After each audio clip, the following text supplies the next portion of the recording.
Hawkins girl's head was severed and taken up the road about 25 to 50 yards and buried. He was the monster that everyone feared. He knocked her unconscious and strangled her.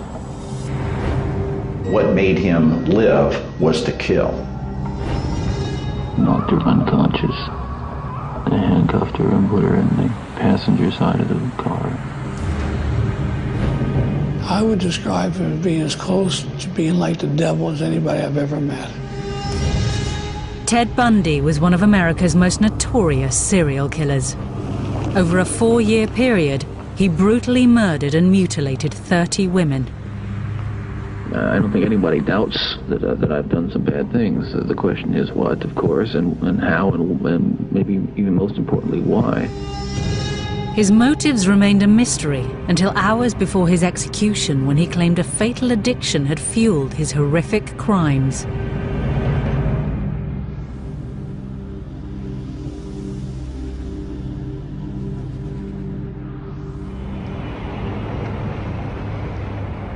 On January the 23rd, 1989, at Florida State Prison, journalists were being shut out of one of the biggest death row stories of the decade. The serial killer Ted Bundy was about to reveal what had driven him to commit some of the worst sex crimes America had ever seen. In 5 cases, he took the girls' heads off and kept them as souvenirs. In one case, I believe he bit a nipple off. He was like a shark, just, feeding in a frenzy. He could look into their eyes, he could hear their last gasp, and actually breathe their last breath as they exhaled.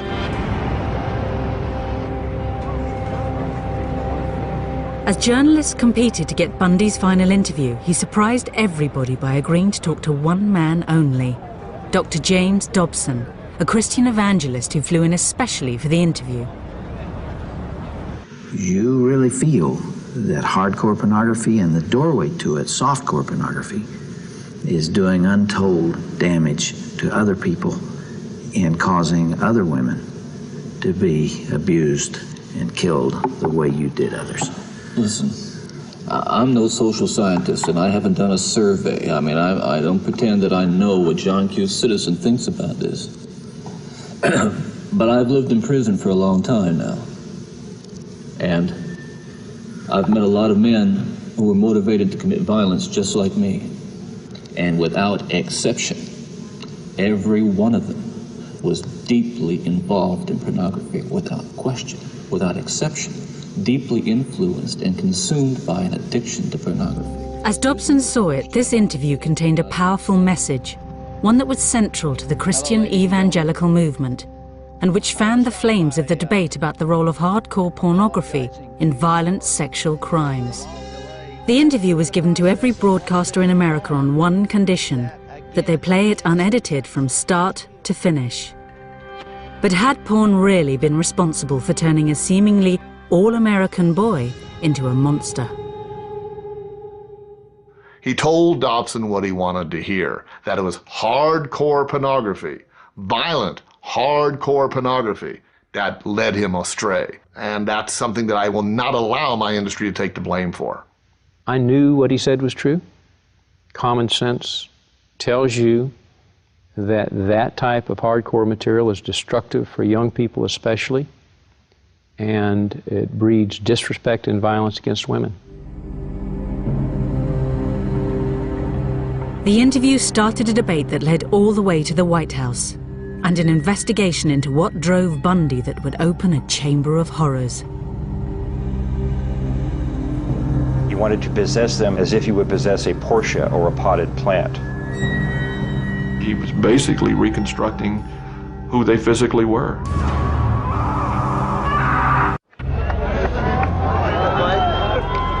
On the eve of serial killer Ted Bundy's execution, crowds gathered outside Florida State Prison, determined to see justice done to one of America's worst murderers.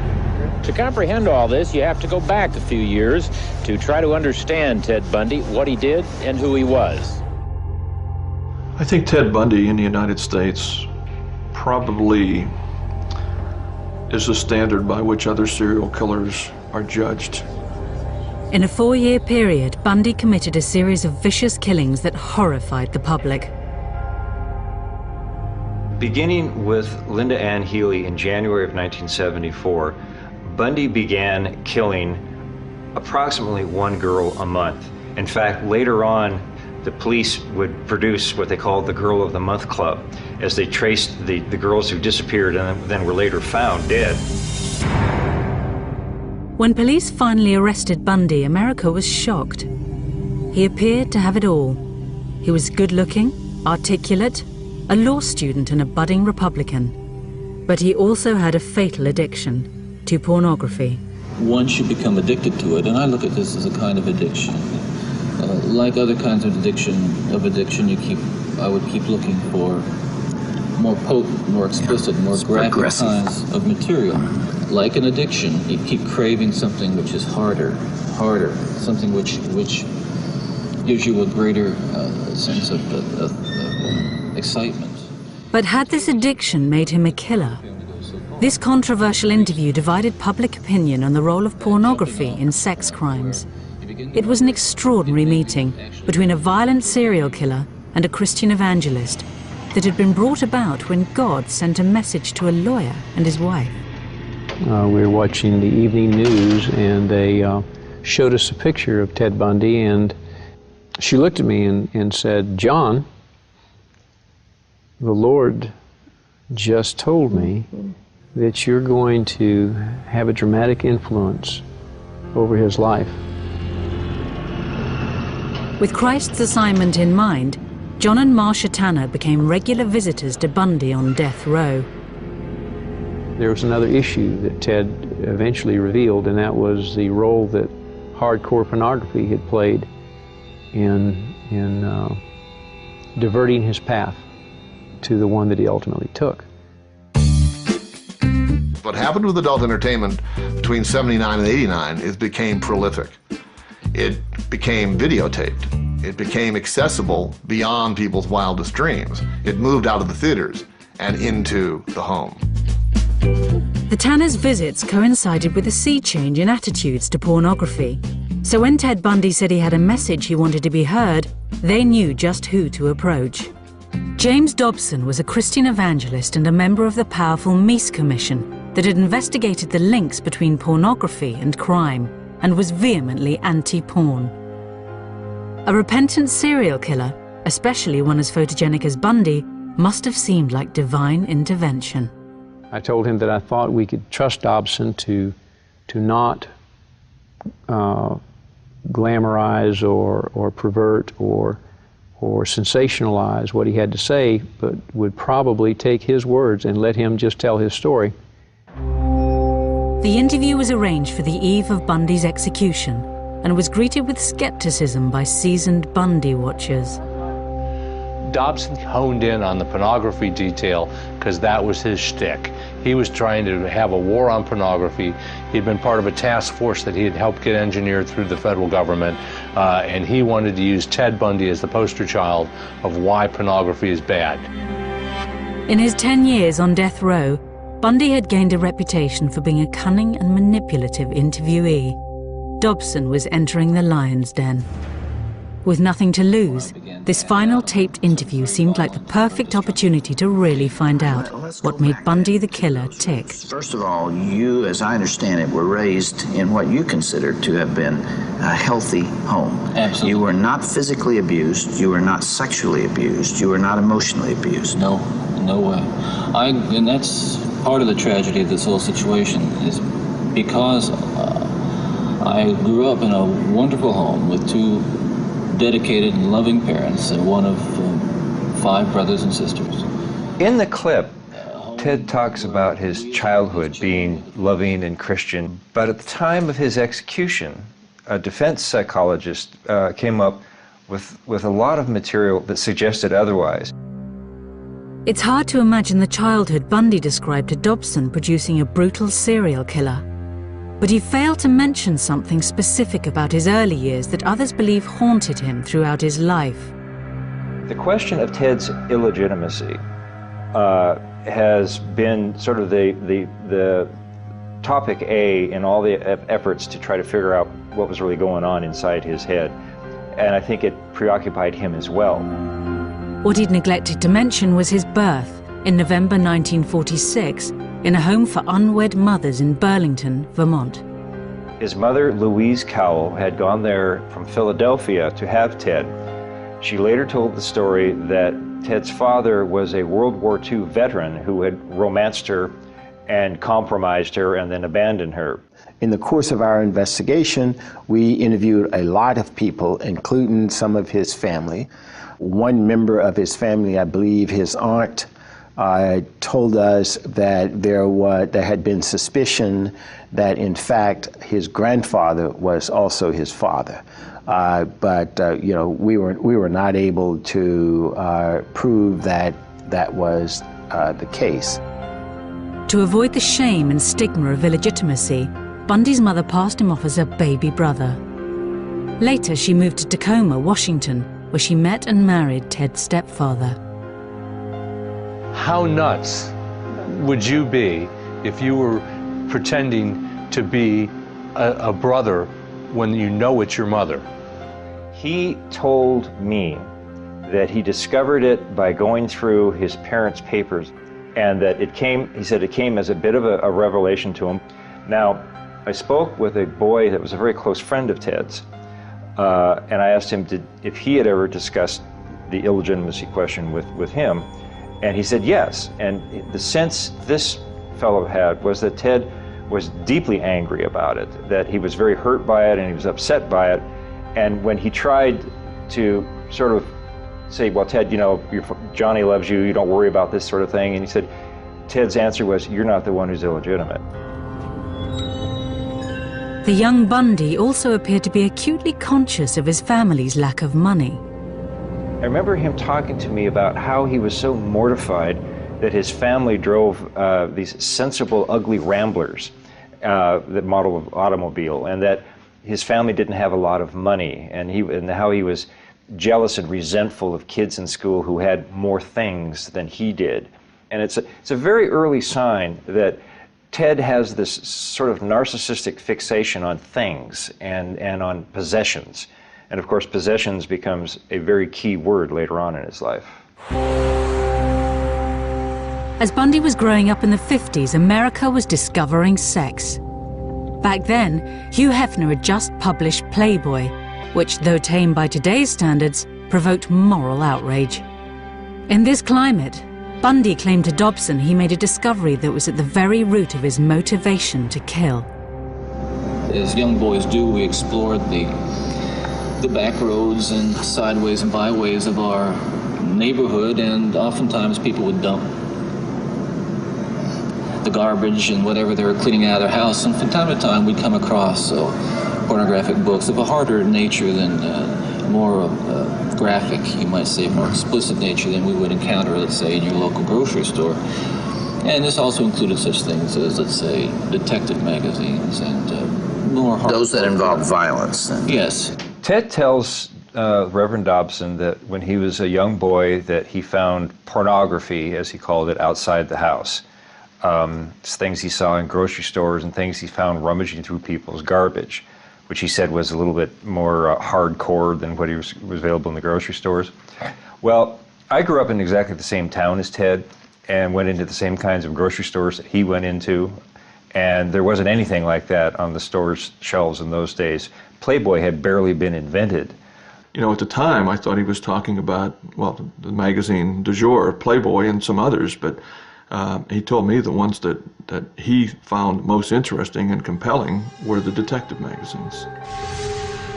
With their lurid depictions of women in peril, it was violence, not sex, that became the real moral panic of the 50s.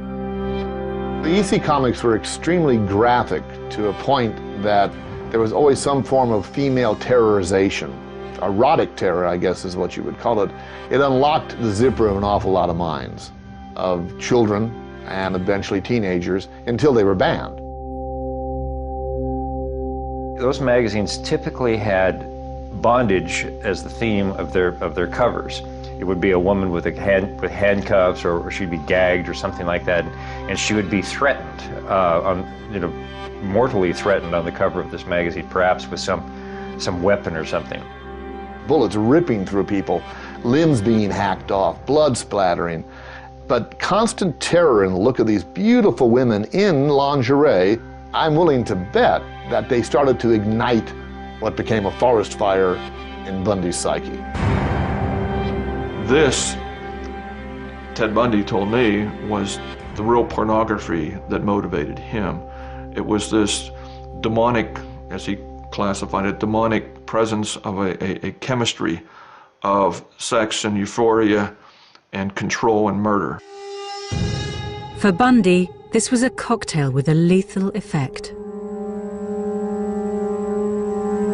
It fueled your fantasies, didn't it? Well, in the beginning, it fuels this kind of thought process. Then, at a certain time, it's instrumental in what I would say crystallizing it, making it into something which is almost like a separate entity inside.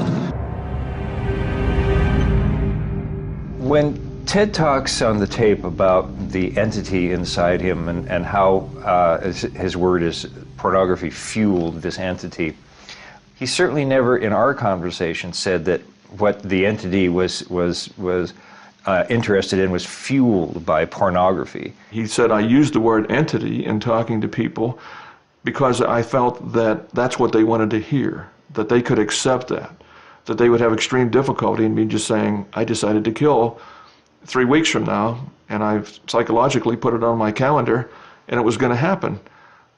He thought that people had difficulty in comprehending that, so he said, I used the word entity or ulterior forces or something like that. It's not uncommon for other serial killers to do that. I've had the opportunity to interview many. The key issue here is that Ted was on this course to behave the way he behaved with or without pornography.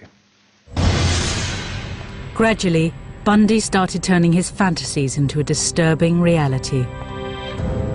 One night, he gets drunk, and he's had quite a bit to drink, and he's walking down a street, and he sees a woman walk out of a bar, and not even thinking, he follows her. And he follows her to her house, and as she's trying to get in the door, he runs up behind her, and she screams, and he runs away. Again, he's out one night, prowling around. Again, he's had something to drink. Again, he sees a woman. This time, he grabs a stick and comes up behind her and hits her on the head. And then, again, shocked at what he's done, runs away. He gets into peeping, which is one way of getting what he wants, working on, building his fantasies. Peeping in the window, masturbating, peeping in the window, masturbating, and then one day he just jumped over the line and went nuts. On January the 4th, 1974, Bundy crossed the line. 18-year-old Joni Lenz was attacked in her bed. She was found barely breathing, covered in blood, and with a metal bed frame rammed into her vagina. Incredibly, she survived. Others would not be so lucky. By July 1974, the whereabouts of 6 missing girls around the Northwest remained a mystery. Bundy had become a calculating killer. Each time I'd harm someone, each time I'd kill someone, there'd be an enormous amount, especially at first, enormous amount of horror, guilt, remorse afterwards. But then that impulse to do it again would come back even stronger. Now, believe me, the unique thing about how this worked, Dr. Dobson, is that I still felt in my regular life the full range of guilt and remorse about other things, regret and... But you had this compartmentalized... This compartmentalized, very well-focused, very sharply focused area where it was like a black hole. It was like a, like a crack, and everything that fell into that crack just disappeared. I mean, he shocked me at times because he could be so remote from the crimes that he committed. He had so depersonalized these victims. He started laughing at one point when he was talking about Roberta Parks. He just started laughing about her. We learned importance and capability of these killers being able to compartmentalize things so that they can carry out normal lives otherwise, where they're not going to be suspicious. And when anybody finds out that they are a suspect, they're totally shocked that they've got this capability to do that. Ted did not have any guilt. He did not have any remorse. He did not have a conscience. And so when he talks about being, 99% normal and 1% abnormal, it's an ugly joke. He was 100% abnormal. Bundy's seemingly normal life continued. Whilst abducting and murdering young women, he was able to hold down an apparently normal relationship with Liz, a young divorcee. She later testified, though, to an increasingly strange and violent sex life. Liz reported a lot of, unusual behavior. Ted examining her body with a flashlight at one point, him wanting to tie her up. I think she found some pantyhose in his, among his clothes at one point. She once found a big bag or box of keys to all sorts of, she had no idea where all these keys were from, but they probably came from Ted's nocturnal wanderings. She would remember later on him telling her that he had thought about killing her at one point. She would remember to the police that he tied her up on a couple of occasions, so they had bondage sex. Bundy started to enjoy the power he had over his victims. He and I talked about why he killed. He said because possession was at the bottom of his desires. He wanted to possess them, he said, as if he would possess a Porsche or a potted plant. And a memorable quote from Ted that to an FBI agent was, if you have enough time, you can do anything you want to them. In the detective magazines, it seemed Bundy had found the perfect inspiration for his crimes. He reconstructed those magazine covers. Some of the victims were found with their hair styled in different ways than they normally would, or different clothing or different makeup on. He often, after striking and rendering the girl unconscious, would molest them and strangle them simultaneously. And he enjoyed that quite a bit. Bundy's killings continued across the Midwest until his luck ran out, and he was arrested over a failed abduction in Utah. Police raided his apartment, but what they found there and at later locations wasn't exactly hardcore. When we searched his apartment, we didn't really find pornography as such, but what we did come up with in his possession were junior majorette magazines.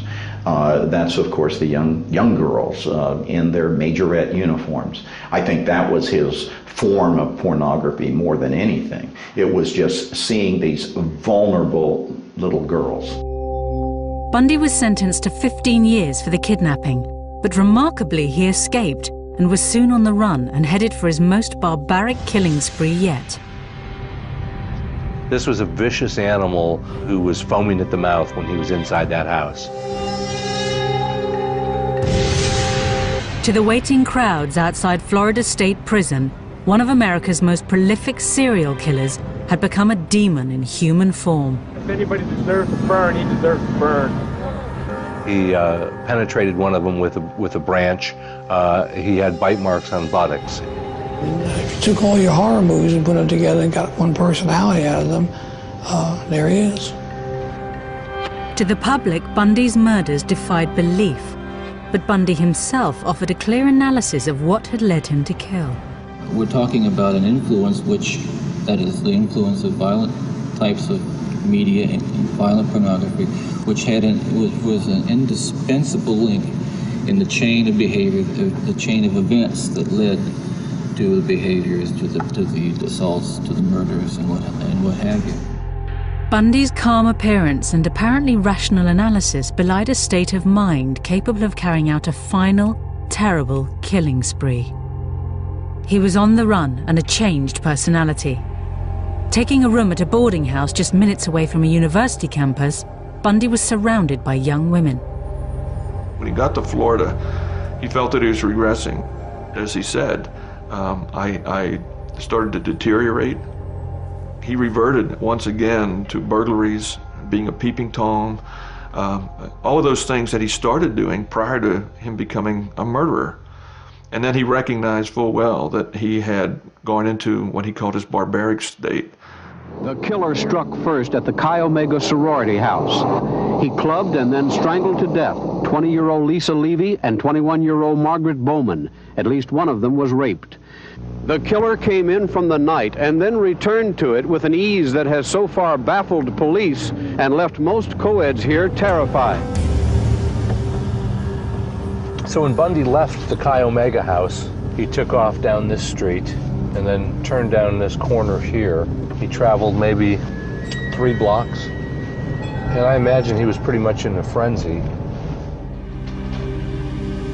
The frenzied attacks at the sorority house marked a dramatic change in Bundy's deteriorating mental state.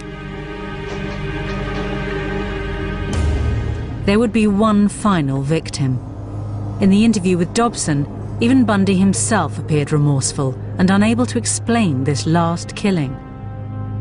One of the final murders that you committed, of course, was apparently little Kimberly Leach, 12 years of age.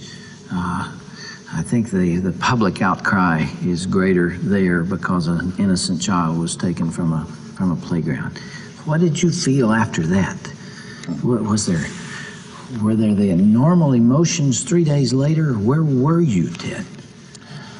I can't really talk about that right now. Police at the time of Bundy's arrest recall him being anything but remorseful. When we showed him the picture of Kimberly Leach, the 11-year-old girl that he tragically took the life of, he threw the picture down and said, "What you don't understand is I am the cold-blooded son of a bitch you'll ever meet." He was trying to show us that it didn't bother him. The manhunt to find the killer ended when Bundy was arrested in a small town on the Florida coast. At the time of his capture, his mental state shocked police. Well, when we got to him in Pensacola, he was off the chain, as the kids say nowadays. And we spent 3 or 4 days trying to reel him back into the reality of what's going on. He spent the nights talking to the police about himself in the third person, and he, in effect, confessed to having committed a number of murders. The killer that had left a trail of bodies across America had come out of the shadows, but he wasn't going down without a fight. What do we have here, Ken? Let's see. Oh, it's an indictment, all right. Why don't you read it to me? You're up for election, aren't you? Mr. Bundy? You got it, didn't you? Mr. Bundy? You told him that you were going to get me. He said he was going to get me, okay? You've got the indictment. It's all you're going to get. Protesting his innocence, he was going to lead his own defense. The public would have to prepare themselves for a new Bundy. Ted, the showman. Good afternoon, citizens. My name is Ted Bundy, and I'm the defendant in the case, and I'm just here to introduce myself. Bundy's trials were among the first to be televised, and his notoriety turned them into a media circus. The ego, narcissism, and outright arrogance of the serial killer were on open display and created a figure of grotesque fascination. I think the people in Florida, both the public and the prosecutors in the case, and the judges probably also, were fascinated by the enormity of what they thought he had done, and the fact that he could have been the person next door. Somebody described him as kind of a lot of common people's ideal of kind of person they would like their daughter to marry. And so I think that there's something frightening about the prospect that, this all-American looking guy could be a serial killer. Bundy became a cult figure. Women flocked to his trial. Every time he turns around, I kind of get that feeling, oh no, gonna get me next. But yet you're fascinated by him. Very, very. Every night when I go to bed, I just, I get very scared. I shut my door and lock him. Try to imagine yourself in his place to see how he's feeling, looking at the pillows, the blood stains and everything, if he really did it or not. Why do you do it? I don't know. Robin Lloyd, Channel 4 News. Ted had his gallery of women nearly every day in court, and they would send him messages.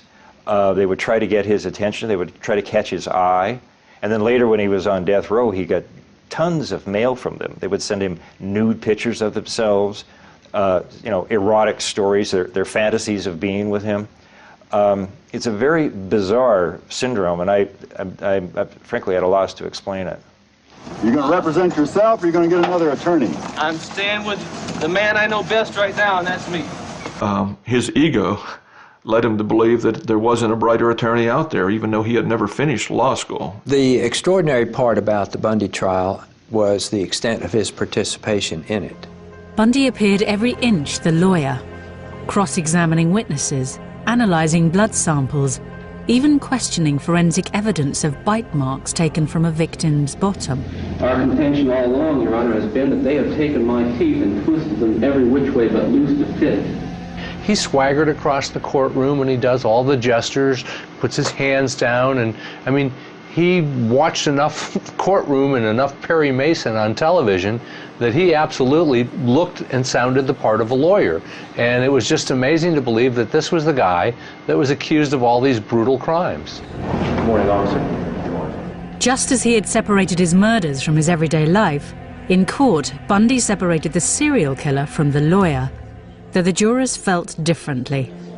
He was apparently thinking he was coming across as a lawyer, and they were seeing him in a much different light. He never really appreciated the weight of the accusations that he carried with him and the effect that that had on ordinary people.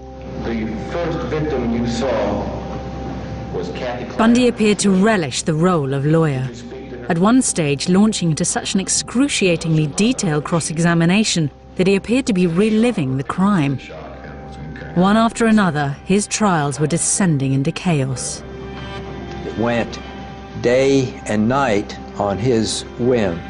He got to the point of auditioning some of the lawyers for who would make the opening statement, who would cross-examine certain witnesses, who would make the closing argument. To lawyers trying to conduct an overall strategy of a trial, this was impossible to deal with. You couldn't have a theory of defense when the client was constantly pulling the rug out from under you. In a final act of farce, Bundy used a legal quirk of Florida law, the fact that his girlfriend was under oath, to conduct a brief but legal marriage ceremony. Do you want to marry me? And I want to marry you. And I just want to marry you. Here again is the difference in Ted as a defendant who doesn't see the significance of what he's doing to the jury, and Ted, the supposed lawyer in the case. I guess to Ted, it felt or made it seem that he was humanizing himself, but it looked like a trick. To me, it looked like a trick. Maybe he didn't care how it would look to a jury. Wedding or no wedding, the jury was in no doubt. Therefore, it is the sentence of this court as to count one of the indictment that you, Theodore Robert Bundy, be adjudicated guilty of murder in the first degree, and that you be sentenced to death for the murder of Kimberly Diane Beach.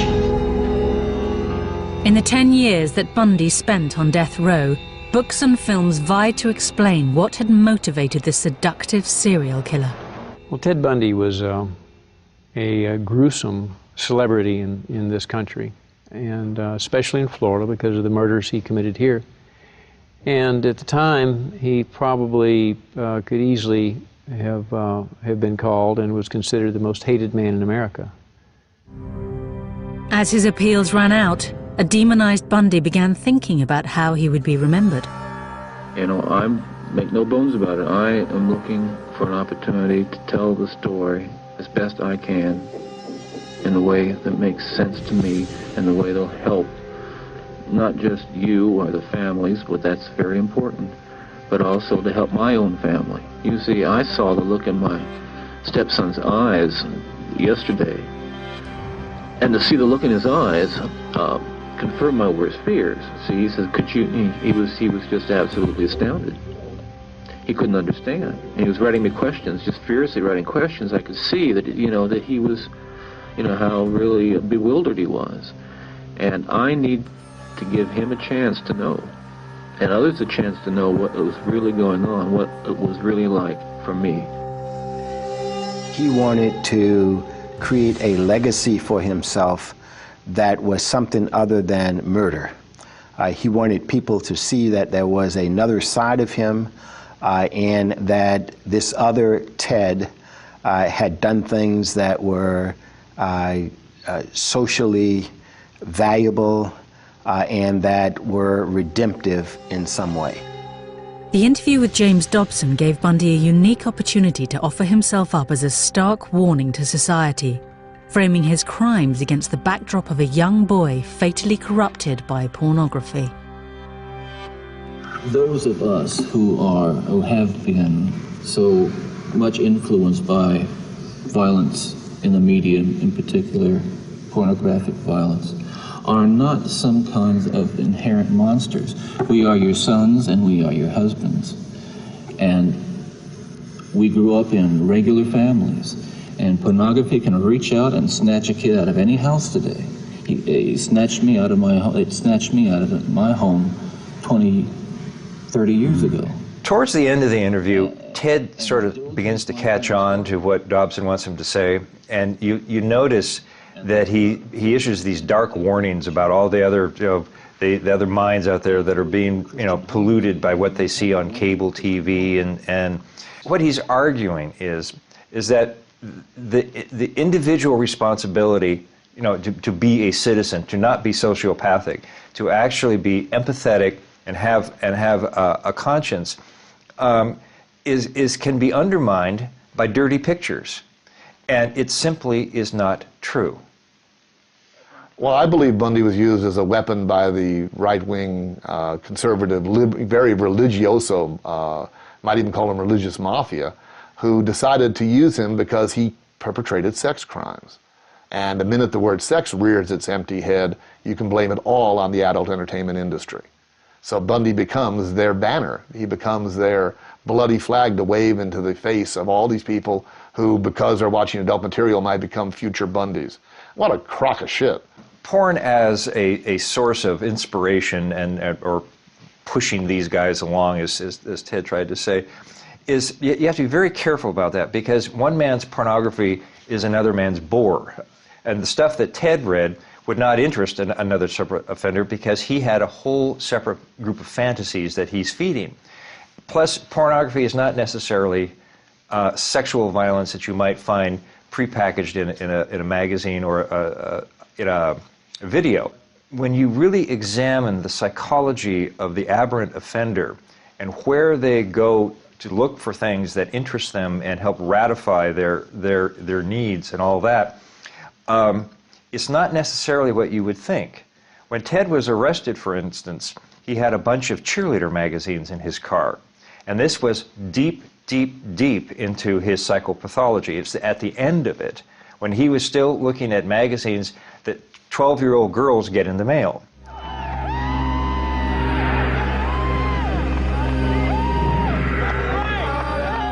Guilty and awaiting execution, the true scale of Bundy's atrocities became apparent. He was confessing to a murder on a tape recorder as he walked down the hall to the electric chair.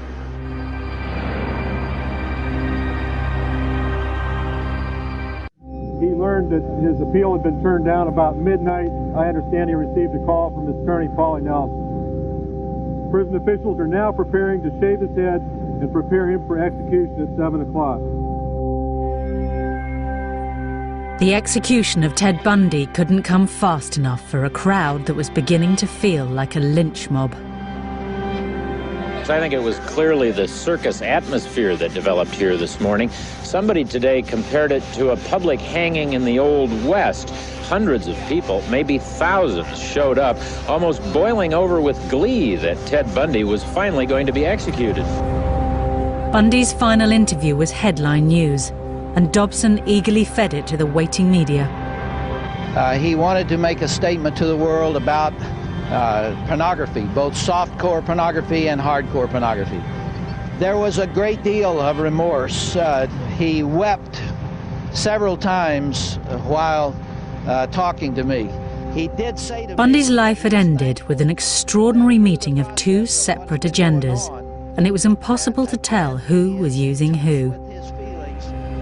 That last night before he died, we shared communion.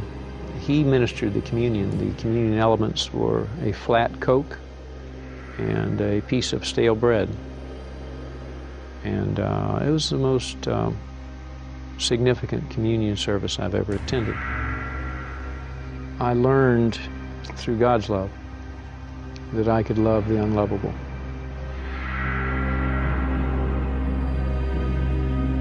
Bundy was suspected of having killed 30 women, but by the time police and FBI finished questioning him, that figure was closer to 100. Even in his final moments, he confessed to yet more killings. He was confessing to a murder on a tape recorder as he walked down the hall to the electric chair. I knocked her unconscious and strangled her and drug her into 10 yards into the small grove of trees that was there. Somewhere around 6:20 or 6:30, the lights in the prison went off, and that's the sign when they switched to the generator. At some point, they brought Ted in, and he was being supported by the guards. Sort of walked in. And his knees just buckled. I mean, the guards had to hold him up. And then he sort of got his composure back a little bit right after that, and he sat down. They then began to prepare him for the execution, strapping him in. And he looked at everybody in the room, one by one, went through everybody's eyes, trying to see who he knew or who he remembered. And the only person he smiled at was the prosecutor, and it was kind of, hi. And then they put the headgear on, put the mask over his face, and executed him. And you see the body tense up like that, and then it sort of loosens up. And then after a little while, it'll tense up again when they hit him with the second jolt of electricity. There is a smell of burning flesh in the room, and just a light wisp of smoke from the leg, as I recall. He's gone! He's gone! He's gone! Yeah! He's gone!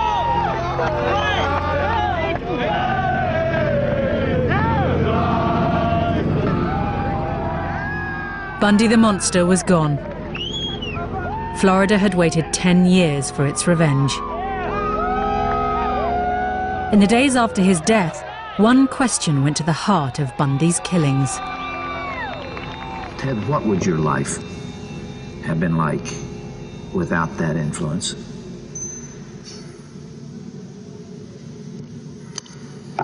You can only speculate. Yeah.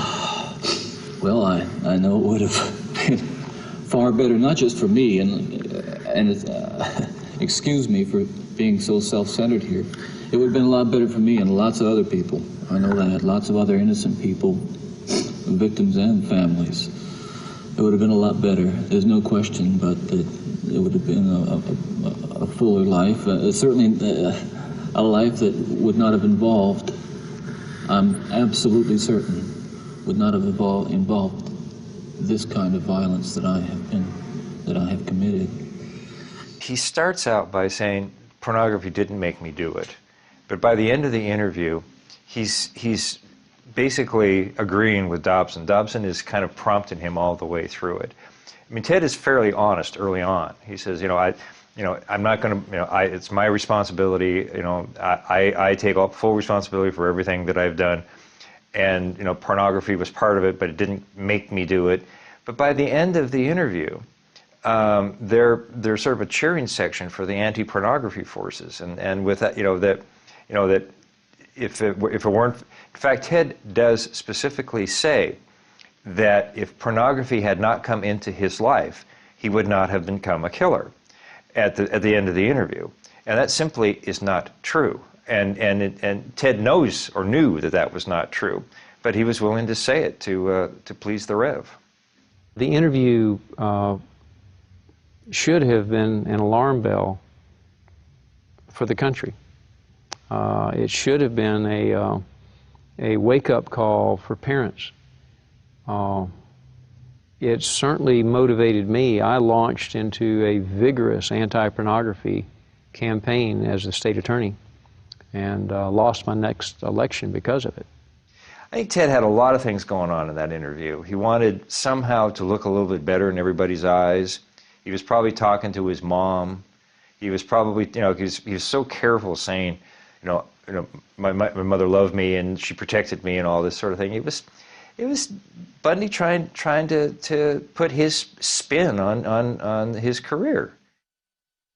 I asked him about pornography a couple times, and for some people it's a disease, humiliation control kind of disease. Other people it's just fun. But I asked him about it, and he said, why would I need pornography when I have the real thing? And then from what he's done during some of his alleged murders, he did have the real thing. I've heard some people say he obviously had some brain damage as a young child. Others will say it's an inherited bad gene. Others would say it was a psychological scars from his youth. Others would say he read pornography. And I discussed these things with him, and his feeling was all of these factors may have entered into my life somehow without me even knowing it. However, I planned the crimes. I understood what I was doing, and regardless of what label anyone might choose to pin on me, I'm responsible. I'm not proud of it. I wish it didn't happen, but it was my decision.